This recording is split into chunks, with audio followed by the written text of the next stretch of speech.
Hey, welcome and thank you for pressing play. You are here because you are trying to figure out the best way to create an editorial calendar for your online content. My name is Natasha R. Rector, and I am a marketing strategist that focuses on small to medium businesses and helping them come up with marketing strategies through inbound methodologies. So welcome and thank you for taking the time to spend this mini tutorial with me. All right, so for those of you who do not know what Trello is, you can go here to Trellow.com, and if you do /tour, you'll be able to see a quick tour of what Trello is all about. But as the description says here, a Trello board is a list of lists filled with cards used by you and your team. It's a lot more than that, though. Trello has everything you need to organize projects of any size. So in this example, they decided to do a kitchen redesign. So they created a board, they named it the Great Kitchen Design. They created different lists. And then they broke it down with different cards underneath those lists. So if you don't know what I'm talking about, hang in there. I'm getting ready to show you the editorial calendar that I created. Okay, so here is my board. And a board is basically your goal. Your goal, all right? So the goal is editorial calendar, and that's what I named it.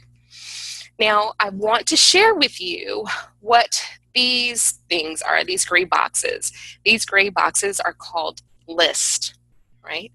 But for the benefit of having our editorial calendar, these lists I'm going to call task. These are different tasks that we need to achieve within our editorial calendar.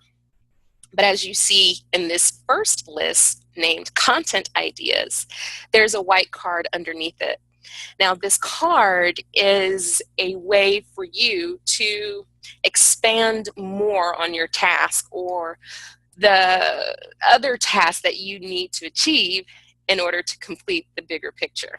Okay, so I'll go ahead and just break down what each of these lists are. So here's the first one, content ideas. So when creating your editorial calendar, you want to make sure that it stays filled with content ideas. That way you'll never run out of things to write about or talk about, right? So here's how we do it. As you see here underneath the other ones, there's a section there or a link that says add a card. All you got to do is click add a card and start typing. And how to market during Easter. I don't know. Just come up with some ideas. Just try to come up with as many ideas as you possibly can throughout this list. The next list or task is a headline analyzer. This is what I use whenever I create a post or a vlog or a blog post and you create the header. You want to make sure that that header makes sense and that it will attract people to your article to read. All right, you can actually go online to Google and do a search for free headline analyzers. My next list is targeted keywords.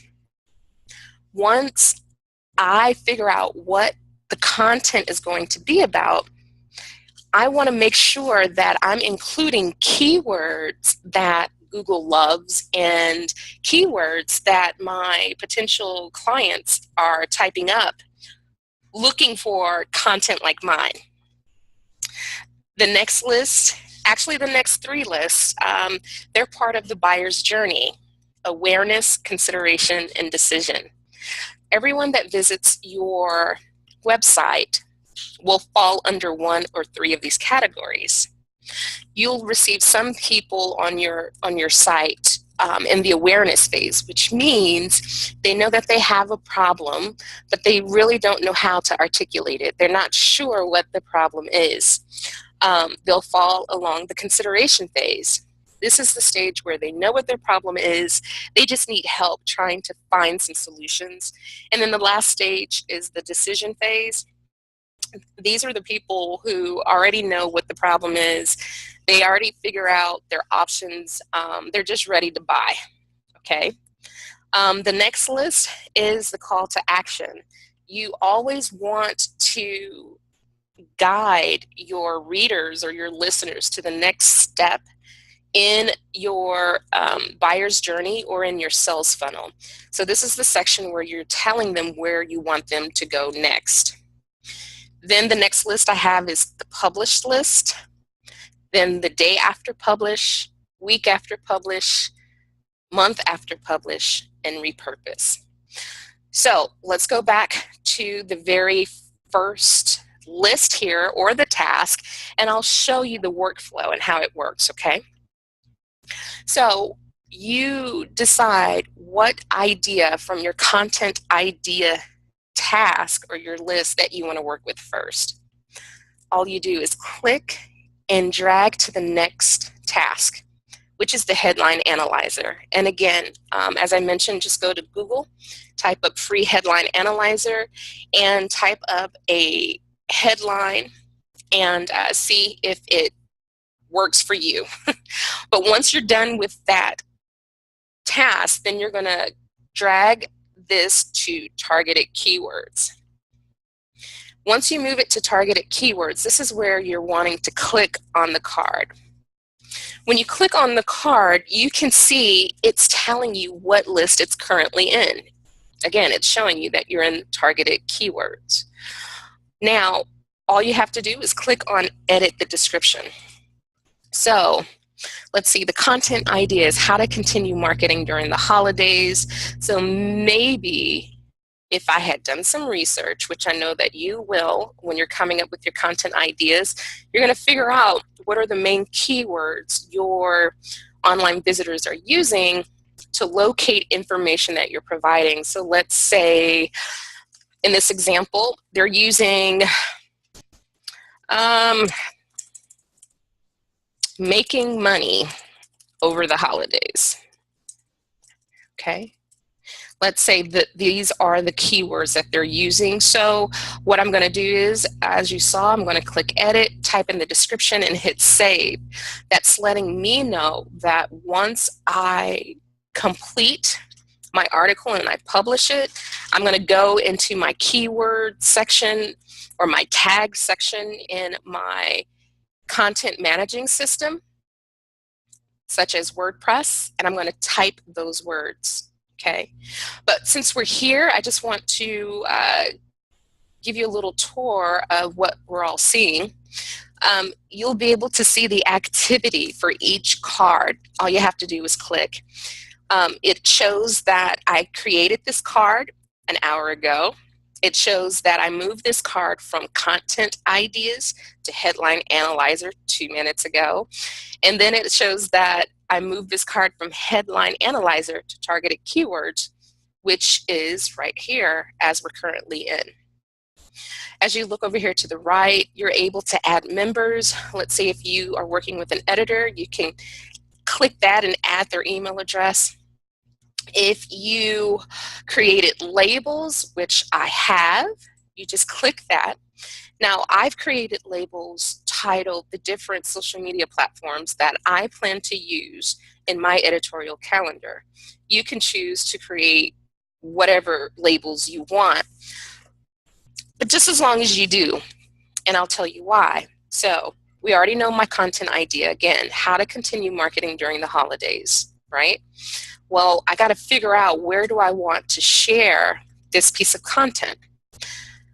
What I'm going to do is I'm going to click that I want to share it on the vlog, and I want to share it on Facebook, and I think I'm going to share it via email.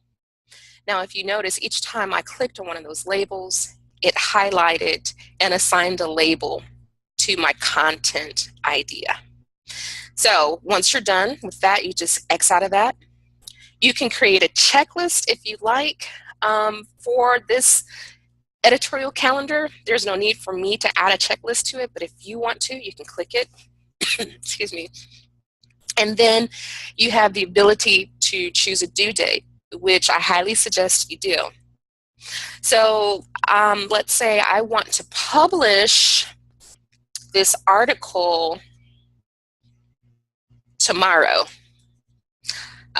December the 3rd by 1 p.m. All you do is select a date, create the time, click save, and you'll see that it populated over here as the due date, tomorrow at 1 p.m. I suggest that for each piece of content that you create, you assign a due date to it.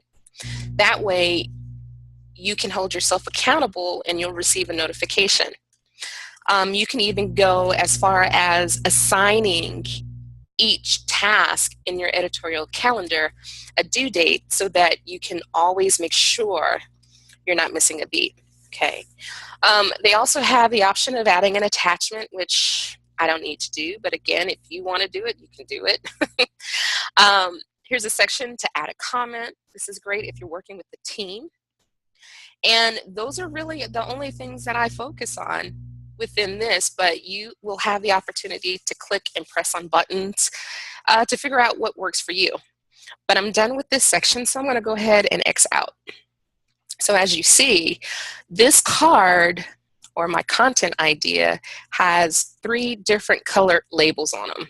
And again, in order to see what they are, I labeled a blog, Facebook, and email. So that's telling me and reminding me when it's time for me to publish, those are the 3 places that I'm going to publish to. All right, so now that I know that, now I need to figure out what stage of the buyer's journey will this piece of content fall in line under.